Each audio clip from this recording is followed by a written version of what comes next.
Mike. Buenos días, bienvenidos everyone. I am Monica Byrne Jimenez, Testing, and 1, 2. I am the Executive Mike. Director of UCEA. Thank you. We are going to have our program, hopefully, and not cut too far into lunch today. But really, this town hall is an exploration of the 70 years of UCEA and what I'd like for you all to think about and what our panelists have been thinking about, and if you listened to our podcast last season, has been about trying to begin to weave the story of UCEA into the story of sort of the field to begin with. So before we get started too far down, I would like to have our esteemed panelists introduce themselves. And as you introduce yourself, could you think about one moment of joy in your time in UCEA? It could have happened this morning, or it could have happened 10, 15, 20 years ago. But think about just one moment of joy that you've experienced as part of UCEA. Go ahead. Whoops. I need this, right? Can you hear? Yes, okay, thank you.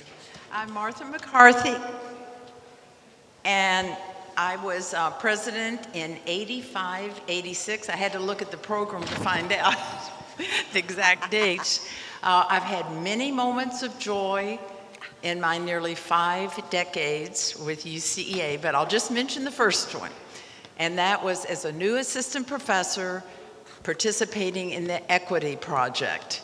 And Jack Culberson was ahead of his times in getting 5 institutions, male-female teams, to develop materials to advance equity for women.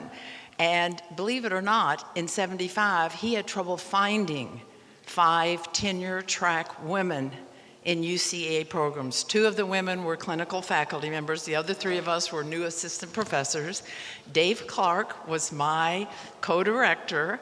And he became so invested in this project that we team taught a course gratis, no pay, in the summer to test our materials. And it also developed a network for me at 5 institutions, and it was very important. My commitment to UCEA was cemented, so that brought joy to my life. Hi, I'm Erina Driscoll. I was president when I was at New York University from 1999 to 2000. It's really a joy to come back here because for the last 12 or so years I've been a full-time administrator, first at the City College and the City University of New York, and now I'm provost at a Catholic college, Regis College. But it reminds me of how important UCA was in my own development as a professor, as a scholar, and actually, I think, as an administrator. I took, Monica, the question very literally. I was looking for the moment of joy during my presidency, and it was the easiest question I've been asked. It was hiring Michelle Young. And I don't know if Michelle is here, but I'll go on to tell another story that I remembered as part of that. You know, UCA has always had this very interesting existence as a freestanding organization that exists within the munificence of a host institution. But it really is its own thing and had its own policies. And at the time when I was negotiating with Michelle to be the next executive director, there had only been male executive directors. And of course, why would we think if it was a male executive director that we would ever need a family leave policy, right? This was 1999. And so in the course of negotiating with Michelle, although there had been no conversation about it, I was kind of embarrassed about that for UCA. And I said, you know, this is something we really should be doing. And I said, I don't know what your plans are or what you're doing, but I said, this is important for the organization and I'm gonna fight for this. So in the December 2000 board meeting that I went into after she had been hired and installed, I said to her just before we walked in, I said, don't take this personally, this has absolutely nothing to do with you, but I'm gonna go in and really fight that we need to do this because it was embarrassing. We were hiring anybody, but especially a woman, and didn't have anything to say about a family leave policy. One of the few times I've ever seen Michelle not able to respond, because what I didn't know and what she knew was Ethan was with us, but Aiden was on the way. And it became a highly salient conversation, and we pushed it right through. But I'm very happy to say that's very much in the institution's past, and that would, it's hard for us to even imagine that happening today. Testing. Okay. Good afternoon. My name is Anthony Gooden. I'm currently on the faculty at Teachers College, Columbia University. I was president from 2013 to 2014 while I was at the University of Texas at Austin. I go back to a moment of joy. I mean, I've had several in UCA. Mary, I'm going to do a little different and give one outside of my presidency, but I think it was on the trajectory to really starting to appreciate, like what you've heard from Mary and others, of what you hear, the power of UCA to really support my career professionally and my personal growth as an individual, and really just as a person trying to be someone who wakes up every morning to really improve the process of what we do for kids. So for me, because I had not come to UCA as a student, I got my first job at the University of Cincinnati. And it just so happens that the convention was going to be in Cincinnati that year. Well, the spring before, I was part of a group of students who had presented at AERA, and Colleen Capper came up to me, and I knew who she was, I knew her work, and it was, it's one of those really kind of weird fanboy moments. Like, she came up and I was like, is she like coming toward me, or is she looking behind me or beyond me? And said, no, I think she's coming to me. And so we had a really pleasant conversation, and one of the things she asked was, would you like to be on a proposal that I'm submitting to UCA? And I was like, sure. I don't really know exactly what all of that means, but you're Colleen Capper, you're asking me, and I'll be happy to do it. And so the proposal was accepted, and fast forward, I didn't think very much ahead about it being accepted and what it would mean and who was going to be on the panel, because then I had not been to UCA, so I'd have been to ask all of those questions. I'd been to AERA, but what's the difference? There were a number of questions. Well, initially, what would become a moment of joy started out as a moment of terror when I walked in the room, and then I saw all of these superstars on the panel. Started with Michael Dantley, Jim Kishore, who's my colleague, was on the panel. Of course, Colleen was there, and so I just said, now what am I going to do? What am I going to say? So again, this moment of terror would eventually turn into a moment of joy, because it seems like there was just a little seat on the edge of the table at the edge of this long panel of experts and superstars, and I took that and I presented. I said some things. I have no idea what I said. I don't remember. I opened my mouth and I closed my mouth, and then I smiled when it was over. But it became a moment of joy, because even though I had not been to UCA, and only a couple of people on the panel knew me, I was embraced immediately. And I knew from that day forward that this was my community. This would be the people who would support me. And that has happened for me multiple times over, all the way to an ascension to the executive committee, to the presidency, even beyond. So always in spaces of getting mentoring from folks, and always understanding that that's so very important to mentor people, because this is important work that we do. But it becomes even more important when we support folks like Assistant Profs coming along who need the support of UCA to do the good work, to support kids who are in schools, to support leaders who are supporting kids. So that's my moment of joy. I am Gerardo López. I am a professor at Michigan State University. I was president from 2019 to 2020. There are so many moments of joy within UCEA. I often like to say that I grew up within UCEA. People have seen me in multiple different phases, from a grad student to a father, to a father of two, assistant professor, associate professor. There were so many different moments. But the one that I think comes to mind, and it's not really a moment of, like, it is a moment of joy, but it's one that really captures the essence of UCEA. Back then, you know, this might have been around 98 or 99. UCEA was a lot smaller. And there was moments that were basically time that was spent at the bar, at kind of hanging out, and talking and catching up and networking. Unbeknownst to me, my chair, Jay Scribner, would take me around and kind of introduce me to different people. And one group in particular that he introduced me to, some of them were, one of them is actually sitting on the stage, and it was Mary Driscoll and Paula Cordeiro, who would have been sitting at the stage as well, and Diana Pounder. And they were sitting at a table having a drink. I think they were all on the executive committee, might have been at the time. It was business related, I'm And Jay said, "This is my student, Gerardo." I think he said, you know, in his accent, Gerardo. And Mary and Paula and Diana all said, "Pull up a chair." And I was like, wow, you know, like I'm sitting here with folks, and they were genuinely interested in asking me questions about what I'm studying and what I wanted to do when I grew up.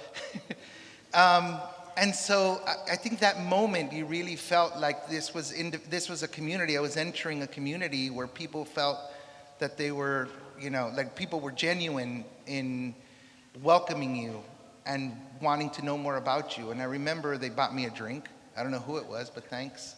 Yeah, I owe you one, Mary. But I think that was a wonderful introduction to this community of scholars that has been my community ever since. Thank you, everyone. I'd also ask you all in your own heads to think about what was your UCA moment of joy, and sort of keep that in, you know, like when you have a really good candy, you keep it in your mouth and it slowly makes you feel happy, so keep that with you. I always appreciate the reminder of place and to be aware of the land we walk on and the footprints of those who have been before and those who might come behind us.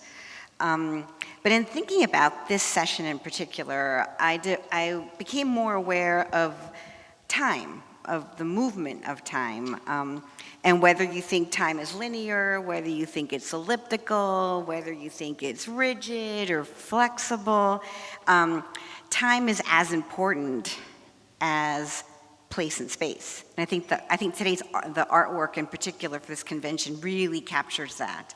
Sort of the ghosts of those who came before and the ghosts of those who are yet to come. And so I came at this, you know, knowing that we were entering our 70th year, I kind of came at this question of the 70 years of UCA with that in mind. And when UCA was born, it was not devoid of context, but it was in relationship with people, place, and space, and time. And, you know, my dream one day is to have one of those funky infographics, you know, the ones that change over time and you see things move back and forth, to sort of overlay UCEA with what was sort of happening at the time. And so what I want you to do is sort of, you know, in your own head, imagine as I'm going to point out a few just moments of UCEA's history, and to think about what was happening at that time in the world, in the field, in schools and communities, and even in your own family. And imagine, like, where was I on such and such a time?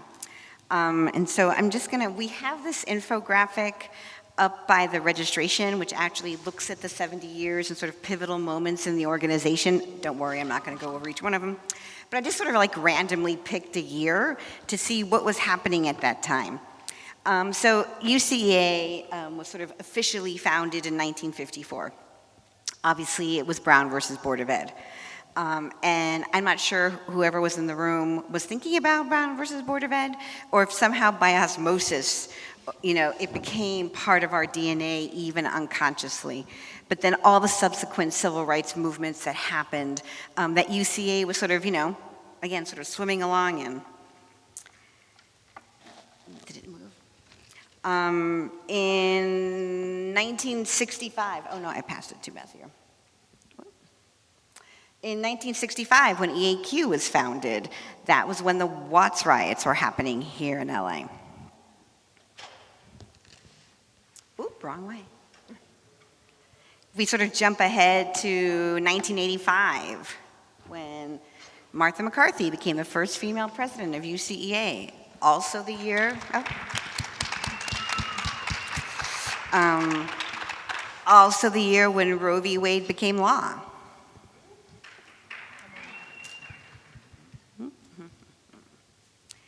In 1992, when Pedro Reyes became the first Latino president of UCEA, was also when the LA riots were going on here in LA. In 2000, when we had our first female executive director, I'm going to say 2 words. I'm going to date myself here, but I'm going to date you too if you remember. 2 words, hanging chads. So our first sort of, presidency that was contested in a way. In 2008, when Jim Kushurk became our first openly gay president, was when President Obama was elected.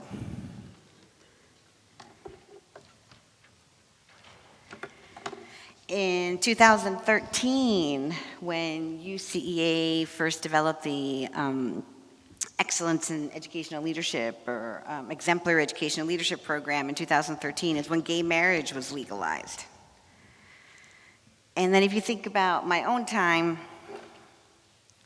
in 2019, when we moved, in 2020, when we moved to Michigan State, we had a worldwide pandemic going on. And so I think, one of the things I really want us to sort of begin to capture in this conversation and the podcast that we have and some future work that we're thinking about doing with past presidents is to really situate UCEA not just as an organization that has grown in over 70 years, but to situate that within the field. Like, how has the field of educational leadership grown in those 70 years? And what's been the relationship between UCEA as an organization and the field? And then at some point, ultimately, to think about situating ourselves in sort of what was happening in the world at the time. Because again, I don't want us to think of ourselves as an organization that's outside of these things, but rather an organization that is affected by those things, and on really, really good days, we're shaping outcomes in ways that are equitable and socially just for students and communities and schools. So that's sort of like a big picture. And our wonderful past presidents are going to be talking a little bit about, again, sort of their own experiences.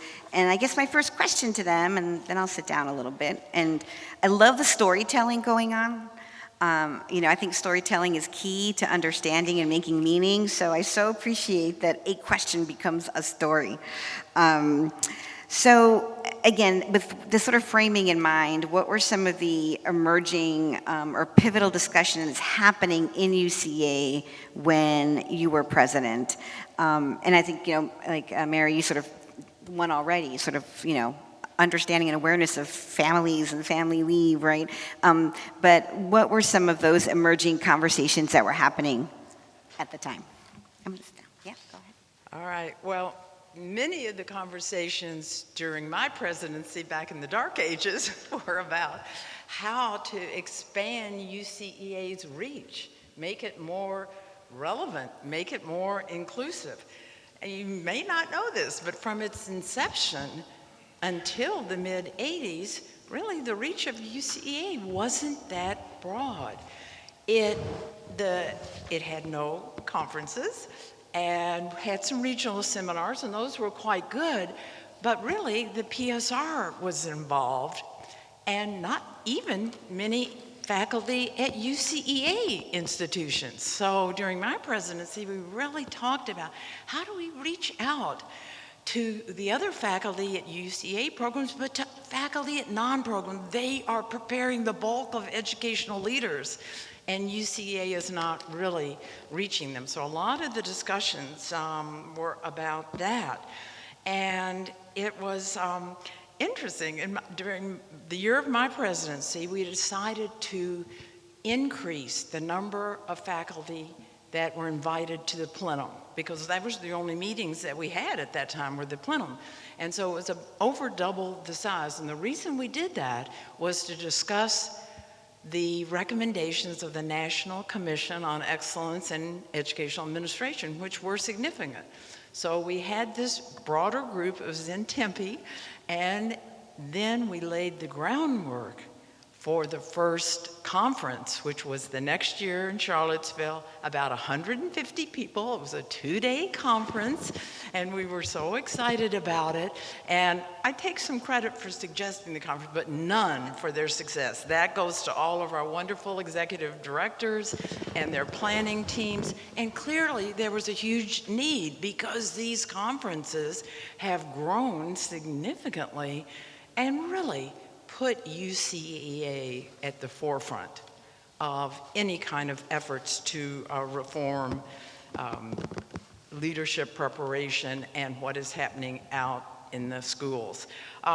During this time also, we had conversations about broadening our theoretical perspectives, which had been quite limited at that time, and the leadership of UCA. It was the senior faculty, and it was definitely all males. My first plenum, probably won't believe this, I was the only female in the room. And I wasn't even a PSR. I was substituting for Dave Clark, who couldn't attend that particular meeting. But it was very daunting to be the only female in the room. And so a lot of the discussions were not only changing, increasing diversity and who's represented and who's at the table, but also the ideas, the theoretical. We were starting to be open to critical perspectives, et cetera. And this was important. The third thing that I think was talked about a lot when I was president is that many faculty at UCEA programs identified with their content specialization with those organizations. And in the 80s, I think that was the heyday of the Law Association, finance, politics. And so there was concern that it was balkanizing the field and that the professors didn't feel a real identity to UCEA or to leadership. So I think, again, the conventions provided this forum for individuals from diverse backgrounds, nationally and internationally, to come together for these robust conversations about leadership reform. So those are some of the conversations during my presidency. Martha, I kind of guessed that we'd be sort of on the same wavelength.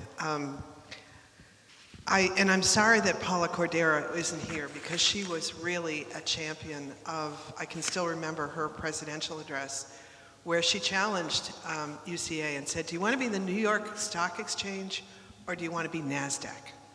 And of course, NASDAQ was the up and coming, much more inclusive, much more innovative organization. And in fairness, UCA was started by a small number of doctoral granting programs that lived within Research One universities. And in part, they were trying to establish for our field standards of scholarship and rigor that gained them some respect within their home institution, like Teachers College, like NYU, like the University of Chicago, where they were often thought of as places, especially in the post-war expansion and baby boom, cash cows. You'll always need superintendents, you'll always need people to be leaders. And it was really an attempt to make this a much more respected scholarly field. And you remind me, Gerardo, that the convention, especially in the early days, was the place, we thought AERA was too big because it was like 4,000 people. what is it now? However many thousand. But you'd go and you'd see the people that you knew, the people whose work you cited, the people that you wanted to meet at UCA. And you're absolutely right, and I will speak from experience. It was the meetings in the bars afterwards where we would sort of sit down and you'd meet all of these people and develop networks. And I think that the power of invitation, whether it's pull up a chair or, as Monica said to me, come to this, would like to have you be part of it, or to other institutions to be part of this conversation, can't be underestimated. The second thing that I was thinking about with this, as UCEA broadened its reach and included more institutions that spent a good portion of their time training master's students and principals, educating, not training, during the time that I was president, we were trying to reestablish our foothold in the organization that had been started from the National Commission, the National Board of Policy and Educational Administration. Now, imagine this, if you will. At least in December 2000, an election had gone not the way I wanted it to. I went to the National Policy Board, and it was not surprising that some of the practitioner organizations were sort of digging in and looking at us as the sort of elite intellectuals that were out of touch with the field, and they were looking to establish their own accreditation and to think about this in a way that was much less rooted in universities. I'm happy to say that conversation didn't go as badly as it might have. I think our understanding of what it means to be a scholar practitioner, not only to help educate scholar practitioners, to learn from scholar practitioners, to use their experiences in cases and understanding the research problems of practice that were so central to Paula Silver's theory of what it was that we should be doing. All of that became, I think, part and parcel of what UCA really was. And those scholar practitioners are now our faculty, along with everyone else. I think we should prepare, once again, in this time, to be told by people who went to school but may not have much experience in the field of education what we should be doing for leaders, what we should be doing for schools. And I think, once again, we need to reclaim the expertise and knowledge that we have about children, about students, about teachers, about leaders, and really lay claim to what it is that we have been working and studying and thinking through. And the enduring problems of practice, and that's a phrase our colleague Terry Studo used to use so often, the enduring problems of practice that we still wrestle with and are still trying to work with. Issues of, obviously, of equity, but so many other things around learning and achievement. So I think in some ways it's deja vu all over again. We are still trying to be more inclusive, and I think UCA has been spectacularly successful in that relative, to 25 years ago. But once again, it's a conversation where we're going to see, I believe, more people entering policy roles who have less respect for the work that we do. And it's about engagement and invitation and conversation if we want to move forward.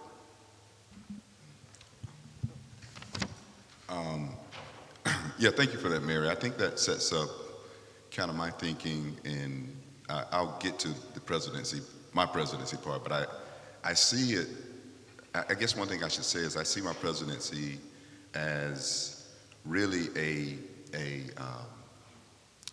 a foundation for me, but something that really was happening over several years. I think I started my address with that African proverb that said, if I seem tall, it is because I stand upon the shoulders of giants. And so I say that because a lot of what was happening at that 2001 UCA, the first one, it was just a range of emotions happening in that whole time. I know Michelle Young had just come in 2000, and it appeared that she was starting to make some major changes, and one of the most exciting things, and people like Carla would probably remember this, but Patricia Hill Collins, that is the Patricia Hill Collins of Black feminist thought, gave a speech. Y'all remember that? 2001.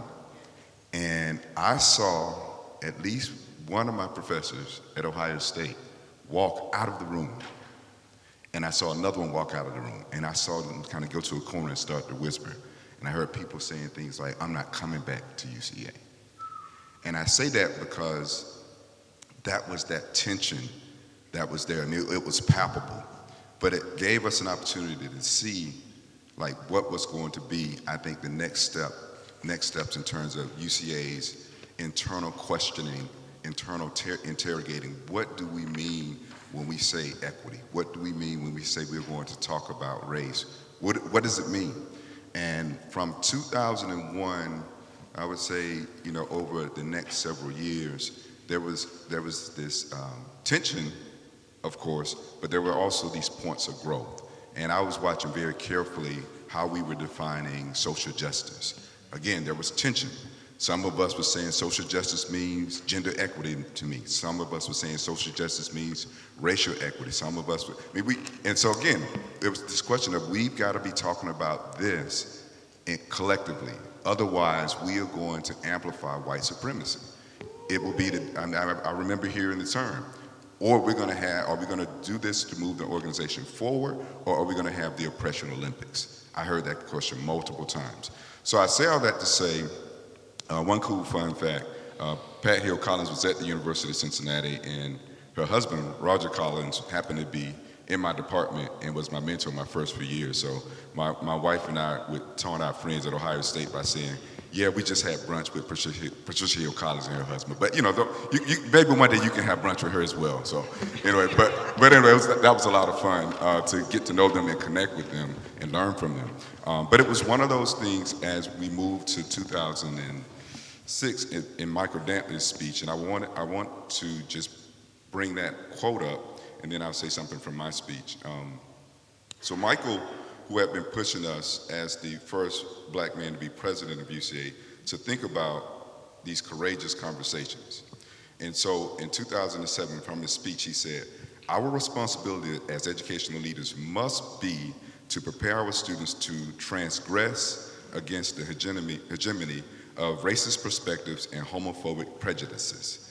And I'll go to the end. He says, our responsibility, excuse me, let me read this part. I should read that. I shouldn't skip that part. Our work as education leaders must be to transgress and to teach our students to transgress the boundaries and limitations as constructed by repressive thinking where notions of gender and ability, class, and ethnicity are concerned. Our responsibility, it seems, is to couch school finance, school law, facilities, and internships within the contested topographies of accepted and often promoted sexist mentalities and the atrocities of color blindness and sensitivities. Again, and those are Michael Dantley's words, so I'm trying to channel the good bishop, all right? One that argues, he goes on to say, we must prepare leaders for a transgression against believing that education is about only passing state-mandated tests and to substitute that reductionist notion of education to one that argues that education is about critical thinking and problem solving and offering solutions through inquiry and experimentation and societal issues. So again, Michael's speech sort of goes from that 2001 Patricia Hill Collins for me as an arc over to we're still talking about those issues. So by the time I got to my speech in 2013, 2014, it was really a question for me of recognizing what had happened, but also understanding that in 2014, UCA was standing at the 60th anniversary of the organization, but also of the Elementary and Secondary Education Act, the 50th, the Civil Rights Act, the 50th, Brown versus Board of Education, the 60th anniversary, Milliken versus Bradley, the 40th, and Lau versus Nichols. So I don't think it's by coincidence that all those anniversaries were happening. And of course, there are points within my speech I will, if I get an opportunity to refer to later. But once again, we're back around to Brown at the 70th anniversary. And I gave a speech, Martha heard it just a couple of weeks ago at Education Law, saying that we have to honor the past of what happened with Brown versus Education. I think we should celebrate it. But with our education law colleagues, I wanted to remind them that we still have to look at it from a practical perspective. Who's it working for? Who's it not working for? If your school district is good and you got the resources, you're going to say, hey, let's celebrate Brown. It's great. However, we have to remember time and perspective. If over time, 70 years later, you're still facing inequities in schools, which is the kinds of questions we're grappling with in UCEA. If your perspective is my schools still have inequity baked in, we're not just talking about going through and saying we're going to desegregate schools. We're talking about when we look at certain schools now that are filled with black and brown kids, we still see the same inequities that they were talking about prior to Brown going to the Supreme Court. So as an organization, we've got to be asking, what should we be doing if we're the ones who are supporting leaders who are going into schools to make changes? And so to me, that turns on the question of equity, which is another major point of my speech, which I'll come back to so I can give my colleagues a little more time to get us deep into the conversation. Man, I don't even know how to pivot from that, because that's pretty intense, And I was trying to, as you all were talking, I was trying to kind of figure out how to situate what I wanted to say within the context of everything, because what happened during my presidency was a pandemic. And it was a time, I think, where first I want to give a shout out. I see Bill in the audience, and Bill was the way we organize is that I'm the president, but the president-elect is planning the convention, and so it was Bill who was planning this convention, and him and his team who had to pivot to from a face-to-face a convention to a virtual convention, and the kind of learning curve that had to take place, and the holy cow, a moment of like, this is crazy. What is, how do we do all this? I think that was a moment, I think, for us as an organization to kind of realize how much we didn't know, and how much we needed to learn about how to pivot quickly. And I think that was the field as a whole was trying to learn how to pivot quickly. Schools were trying to learn how to pivot quickly. Classrooms are trying to learn how to pivot quickly. Districts are trying to learn how to pivot quickly. There was so much happening, and there was no roadmap. And so I think that there was it was kind of a moment where things kind of fell apart, and we were trying to figure out how to put it back together while doing it. And it was scary and awkward and uncertain, and we were just trying to kind of, it was meeting after meeting after meeting, and just trying to kind of plan and figure things out on the fly. But there was a lot of things that I think was happening, with the pandemic. I think people were experiencing isolation and loss at a huge, tremendous global level, unbeknownst to this country, that we haven't seen in many, many years. At least not in my generation, and perhaps not in the generation of everybody that was in, currently on the stage and here. It was something that was really profound in terms of what we were trying to figure out. I think there was a lot of things, at least for me, the big thing was like, there was just so much, the sense that this was happening outside of us, right? We saw this kind of like, okay, well, it's in Wuhan province in China, and then you saw it in the news, and then it was like, okay, now it's moved to Southeast Asia. Okay, now it's moved to the African continent. And then you were just like, and many of us were just kind of like, oh yeah, it's kind of existing out there. And we weren't even thinking about planning until it kind of like, and that's not to say that we weren't thinking about planning, but it's like, I don't think anybody, was really thinking about what to do until it hit the fan until it became real. And then we were like, holy cow, how do we pivot? How do we plan? I think schools were caught off guard. I think, this country was caught off guard, but we as an organization were certainly caught off guard as well. And I think we did a fantastic job in trying to pivot, but I think it speaks to something, something bigger, to the extent that oftentimes these issues, we don't deal with things until it becomes real, right?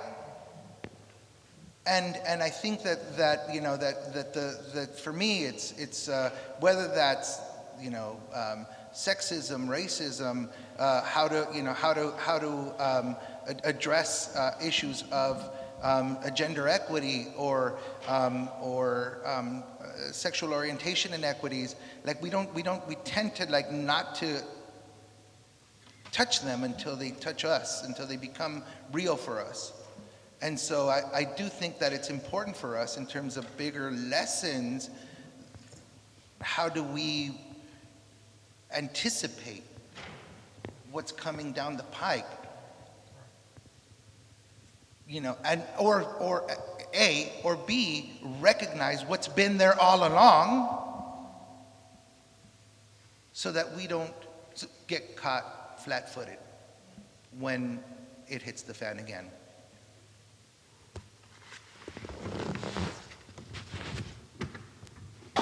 Actually, that's a perfect segue into the next question, and anyone can jump in on this, because it has to do with anytime there's that shift in the field or in an organization, like, it has to be navigated. And it's an opportunity for growth, or it's an opportunity for retrenchment. And I think UCEA has always endeavored to grow. And so, thinking about the issues that you've all just raised, how did UCEA navigate those and continue to grow? Well, one way it continued to grow, it literally grew from the 50 institutions to over 100, and I think, again, demonstrating its inclusiveness. And I think in some areas, UCEA reflected the field, and others, it led the field. For example, women, the increase. We had 2% of our faculty in the early 70s were women. And I know I often said, when I entered the professoriate, we could meet in a closet, and I do believe we did a couple of times because there were so few of us that were faculty members. But I think the field changed dramatically. After I was president, more UCEA presidents have been women than men. But I think, again, this was reflecting the field. I think in some areas, such as increasing faculty of color in the professoriate, UCEA has taken a lead. I think the Jackson Scholars have definitely made an impact on all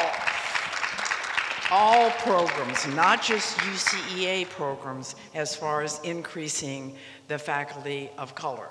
I think in some other areas, UCEA took the lead. I mentioned the National Commission on Excellence in Educational Administration. That was in 85 to 87. And Dan Griffiths led the commission. He was UCEA's interim executive director at the time. And UCEA had a very important role in that commission, and its seminal book, Leaders for American Schools. Bill Clinton was on the commission, Al Shanker, there were a few deans, there were a few of us that were faculty members, but the commission's report, including, Mary mentioned the policy board, has been very significant, bringing together the principal groups, superintendents, school boards, faculty groups, so that we could speak with one voice. And I tell you, it has never been more important for us to speak with one voice than it is right now. So I think some of these things that UCA was intimately involved in were very important. I'll just mention two other areas where I think, one, we reflect the field, and that's the technology the increase in online programs, and in just use of technology. I think that's happening in the field we're reflecting. My hope is that UCEA will be involved in some assessment of some of these efforts. Are we producing graduates that are really better school leaders through the programs that we're now providing? Because that has been a major shift in educational leadership programs. The other area where I think UCA really has taken a lead, maybe along with, it's not NCPEA anymore, it's ICPEL, as far as international leadership, connecting with leaders in other countries, looking at our commonalities and our differences. I mean, look at the number of countries represented at this convention. So I think UCEA has definitely taken a leadership role there. I could go on with other ways we've either taken the lead or we have reflected the field, but I'll pass it on to my colleagues. Yeah, I want to before I sort of offer my thought, I want to echo what you said. When we started the Journal in Cases in Educational Leadership, we went back to the original set of cases that dated from the early 60s and read them on. It was stunning. Long before, Public Law 94-142 on special education, there were cases dealing with what were called then students with disabilities or students with special needs. There was a case about a cross-dressing administrator, circa 1963, and what did you do? So it was always an interesting thing to see how UCA was ahead of the field. And I do think it has led it in some really important, I think the profession would not look the way it does now in terms of diversity, certainly in gender, and to a certain degree in terms of people of color, without signal things that UCA did. I'm going to offer a little bit of a counterpoint, because that's always fun. Because I think the other thing that we need to remember, we're talking here, and it's really fun to sit here and talk about the big ideas and what we saw, and how these strides were made. And I think we should celebrate that. That's a big part of what 70 years is. But it's also the unseen, voluntary work of a ton of people. And a lot of those people were peer reviewers for the many, many journals. How out of fashion is that now when people say, do I really want to give the time to do this for which I get virtually no credit, as opposed to writing something else which has my name on it? But also, when I think back to the executive committee, when we met in person in the convention city, 4 or 5 times a year, we would have intense and serious discussions and often disagreements. And I don't think it's ever any different. There were some strong personalities in those rooms, right? And you had to figure out a way to come out of that where you had something that everybody could live with. And then sometimes you would go to dinner and sort of just, diffuse and realize we're dealing with one another on a person-to-person level. And I do think, Gerardo, one of the things you said about the pandemic, our isolation and our need for one another, I think UCA has fulfilled that need, but it does it in a lot of different ways, not just in the convention, but in providing forums for people to connect to colleagues across the country and really exchange ideas and learn from them. I often think one of the things that as a dean and now as a provost that drives me crazy is people who say, well, I'm not going to do anything before I have tenure. After I have tenure, I'll do all this stuff. And working with other individuals or being on committees or whatever. And I think to myself, you think you have nothing to learn about that. You think you're going to walk in and know exactly what it means to lead a group of your peers. Well, you have to practice that. You have to get some humility about doing that and understand what that means. I think UCA has been equally important. It has helped to nurture careers, and I hope it continues in whatever 21st century technological fashion that we have to do that for this generation of scholars and the next, because that's what keeps us going. That's what keeps us away from this sense of isolation. Yeah, I was sitting here thinking, I don't have, much to add what my colleagues have covered. Maybe just another perspective is UCA's connections to other organizations and its influence on them.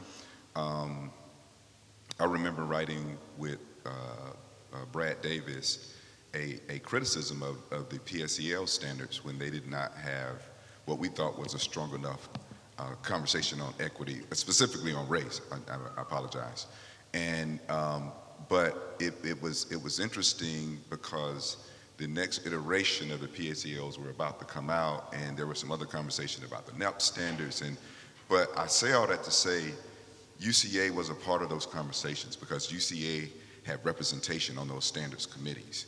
And those conversations that we were having and the article that we were writing, I think it was published in EAQ, wasn't in a vacuum, right? I knew Michelle was participating on those committees. I knew Hannah Mawini was on some of those committees. And so I say all that to say, UCA was influencing, even as we were putting forth a criticism, that we were seeing much more of the conversation around equity within UCA. And so why not have that within our standards? And why not have conversations that connect well to practitioners? And so I think that we have led the field in that way. And I think the other thing that we're starting to do, and I'm starting to hear more of, and I believe Jackson Scholars, another goal of Jackson Scholars obviously was to bring in students from underrepresented groups to prepare them to go into higher education. However, to me, the thing that we don't say is Jackson Scholars in many ways has expanded our conversation with practitioners. And I hope that we don't miss that, right? Not only practitioners of color. And so we don't have that as a specific part of the mission, we don't say that, but when you talk to students and when we are really trying our best to present what it means to be a faculty member, on our best days, it is challenging, but certainly this is a privileged position to be in. We need to recognize that we have a huge opportunity to really start thinking about our own research to practice partnerships with the rich array of colleagues of color who come through these walls. I want to get back to that issue of isolation just real quick, because I do think that the pandemic really forced us as individuals and as a field to rethink our priorities. What's important to us. I think that what we're seeing now is like what's important in the daily life of a professor when it comes to issues of research, teaching, and service. And some things are getting, receiving less priority. And that has an impact on the field, because we're seeing this, people are just not prioritizing things like service, reviews, things that make us a field. The strength, this is what strength is, our field is based on that type of service. And so when people begin to opt out, because of these reprioritizing things, then I think it's going to have an impact on our field. And I think that I think on the flip side, if it is forcing us to rethink things, it's also then simultaneously getting us to reprioritize things that are important to us and urgent for us. Right? And I think that in some ways you're seeing kind of like this pushback against, racism, particularly post George Floyd, Black Lives Matter, the kind of uniting against the book bans, things that are happening with our current president-elect. I think that all of those are going to reforce us to think about what's What do we want to prioritize? And how do we move forward in light of that? I think this is a ripe time for us as a field to really kind of put things on the forefront, on the front burner, and say, these should be priorities for us as a field. Because if we don't take that leadership, then that will be decided for us. And we saw that when you see this kind of like reappropriation of learning loss or whatever it might be, like this is what you need to be focusing on, right? We need to be able to, and we should be at defining things. That's not to say that learning loss is not important or not a priority, don't get me wrong. It's just that who gets to define it? And are we leading that, or are we responding to somebody else's call? And so I think that we need to be conscious about how do we enter this next phase of demonstrating and putting forth our priorities in light of what's going on in this nation and around the world. I just love whoever's whistling out there. I mean, I love it. Oh, no, It gives me energy. It does. I really love it. So I'm sorry. I didn't mean to, keep whistling. Woohoo. In the spirit of looking at the time, and because of the conversations and I mean, I could stay up here talking to you guys for the rest of the day, but I'm going to ask a different question. So I'm going to talk a little bit so that you have some time to think about, 30 years from now, when UCEA turns 100, what do you hope the organization will look like or will have achieved between now and then? I'm going to talk a little bit, so think. Because I do think, time is I'm a person that time is elliptical, so I'm imagining 30 years from now there's a convention here in LA on this very stage, and there's 5 people sitting on here who have been past presidents of some sort, and they're having the same conversation, right? So sort of layering that on top of this, so maybe you can get inspiration from them. But I think, remembering, learning from the past is absolutely important. I think it contributes to the evolution of ourselves as human beings and the organization, but then sort of having that dream or that vision that pulls us forward. So that's what I'm asking you. What do you hope 30 years from now when we're 100 years old? Who will we be? What will be? And I would even encourage you to think outside the convention walls. What kind of world would it be that we are leading a field in? And this is just what happens when you give me a mic. I'll start. As you were talking, I was thinking probably 120 years ago, my grandfather was a teacher in the Boston Public Schools. I come from, like a lot of people in this room, I'm sure, come from a family of teachers, the noble profession.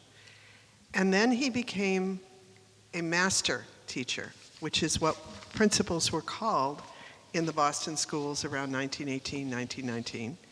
And he did that for a number of years, met my grandmother, and the rest was family history.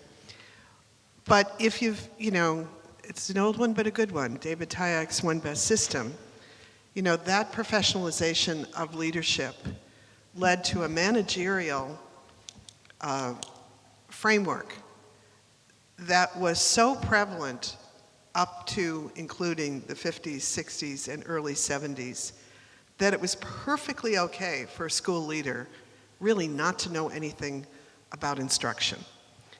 And I would say, 40 years ago, the whole notion of instructional leadership as something that was central to the principalship and school leadership became certainly a theme at UCA, and now I would say is without question a given as we move forward. So it's less about knowing, Herbert Simon's work about organizations and maybe something about, how students learn and teaching reading and teaching mathematics and science exploration.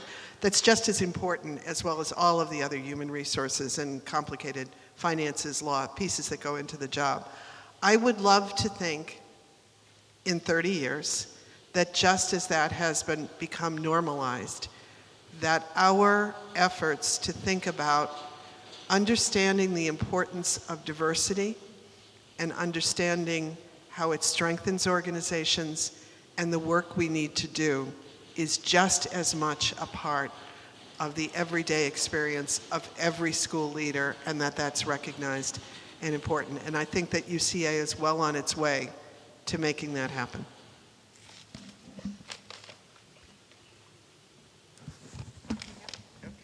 Well, I concur with everything that Mary said, and I hope at that time UCA will continue advocating for inclusiveness. This is reaching more institutions, inclusiveness as far as race, sex, orientation, theoretical orientation, and international activities. I think that UCA has an important role to play.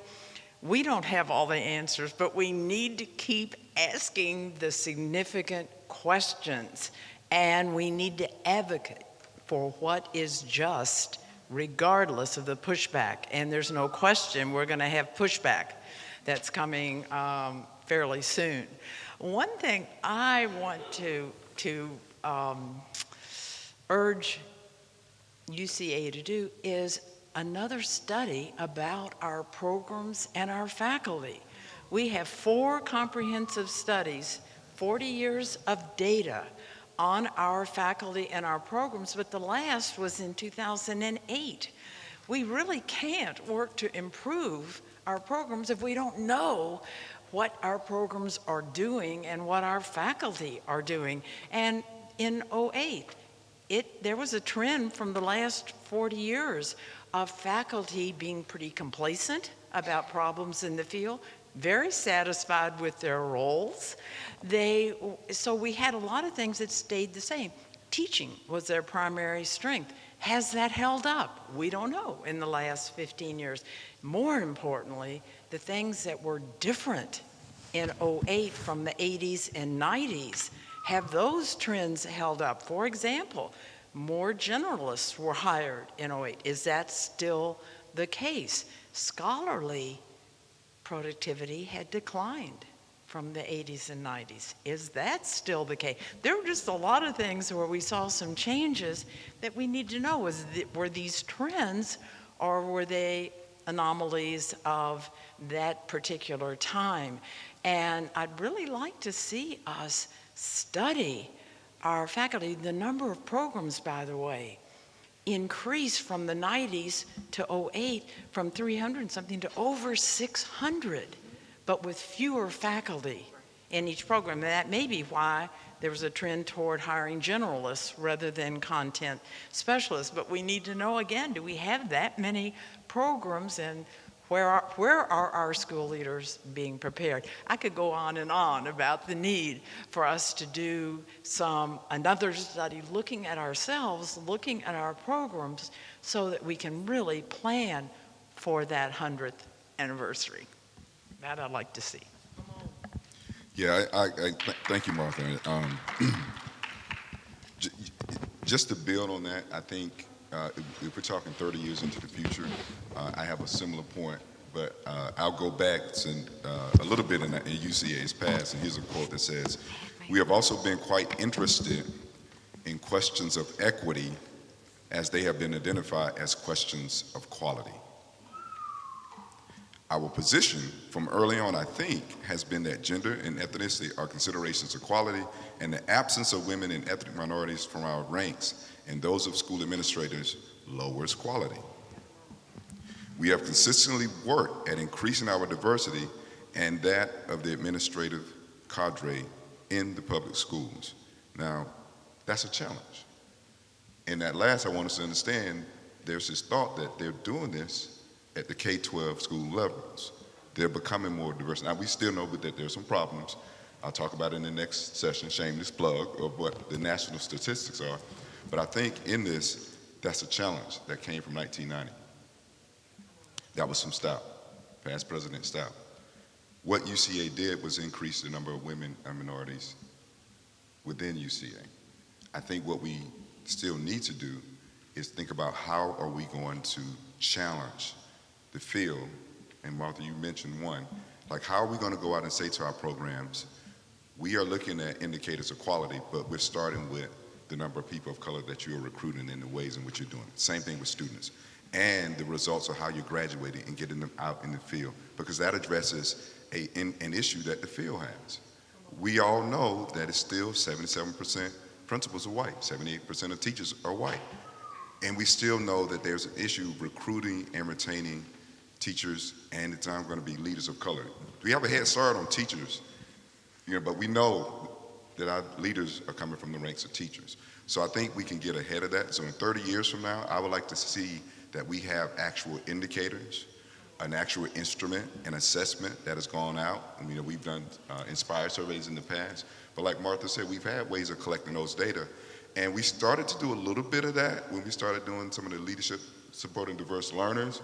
We had that one study that I'm getting Bill and forgetting but I would love to see us expand that, because I think that's going to be a larger part of the question.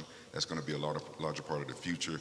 And we have indicators that says more leaders of color are going to be needed, more programs that know how to recruit and retain them are going to be needed. And there are other indicators that build from that in terms of quality and a history that we have led the field on. I don't know if anybody else is doing it in terms of UCA as large a scale, but there are smaller programs we know that are competing against us on those same indicators, that we're recruiting more principals of color and getting them in urban districts that need it. In the UCA, there's no reason why UCA can't have as strong or as I'll say a more powerful statement with results. And we know how to collect data, and some of their data is suspect, and you didn't hear it from me, some of those groups. But anyway, that's my point. I'm cognizant of the time, so I'm going to try to wrap this sucker up just in terms of the last question. So real quick, because I see people heading for the doors. About 10 years ago, I wrote a paper in a special issue on Brown at 60. And the gist of my paper was I don't want to write another paper Brown at 70, and then another one Brown at 80, and then another one Brown at 90, and rehash the same thing over and over and over again. And that's not to say that there weren't advances on Brown, but I asked a different question: why do we hold on to Brown? In my article. And I think that in the same spirit, I want to ask that, kind of reframe the question. Like, it's not like what will UCEA look like in 30 years, but why doesn't it look like that now? When we know the advance, we already know like what we need to do in terms of people of color representation, in terms of women representation, in terms of, I think these are important things. And so what's happening either within our own organization or outside of our organization that we're still trying to kind of figure things out. And I think part of it, is, that's not to lambast UCEA. I love UCEA. But because I love UCEA, we also have to kind of hold it and hold ourselves, to something higher. And so I want us all to celebrate and recognize and say, like, we've done a bunch of excellent work, and yes, we've led, and we've done, and we were the first to do lots of things, and I think that the first, this slideshow is certainly powerful in its own right, but there's a long way to go. And I'm certain that with the folks in this room who've already put in a lot of work, and the folks that are not in this room, we're gonna arrive, we'll get there. But I want us to do that probably faster than 30 years from now. So, let's do it together. Pa'lante, we can do it.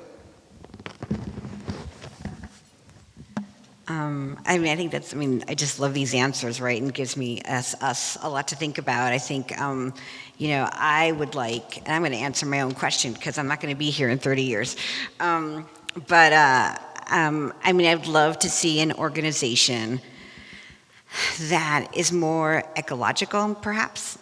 We still act in ways, our structures, our processes are still very sort of what we've inherited. So the basic structure and processes of UCA have not changed that much. And so, as we become more, as we begin to incorporate different knowledges and understandings of world and community and organization, I'd love to see the organization itself morph into something that is less sort of, traditional, hierarchical, white way of seeing the world into something that's a little more communal. And I don't know what that means, right? But I think to me that would be a really big piece of it. And I think for that, to answer some of the questions from the earlier panel, like our work will continue to matter. And it matters to the schools and the children and the parents and the families and the communities that we're in, but it also matters to UCEA. Because even thinking about something like joy, the joy that you get out of UCA is reflective of the joy that you put into it. And the knowledge that you gain from UCEA is as important as the knowledge you put into it. And so we want to continue to be that receptacle and be more expansive and move away from inclusive into expansive, so that we're thinking about issues of neurodivergency, we're thinking about issues of orientation, we're thinking about all of these things as a normal part of our way of being and looking and moving in the world, and the kind of scholars that we're supporting. I know the work is ongoing. I don't think we ever get there. It's always, we're going to be in, as Freda says, we're always in the process of becoming. And I think that who we become is a reflection of us, but a reflection of everything that we're doing here at Convention, in our own programs and with the schools that we work with. So I am excited about the possibility of being here in spirit in 30 years and seeing what we look like and who we are. And I hope to see you here in spirit in 30 years. Thank you so much to everybody, please. Thank you, Monica.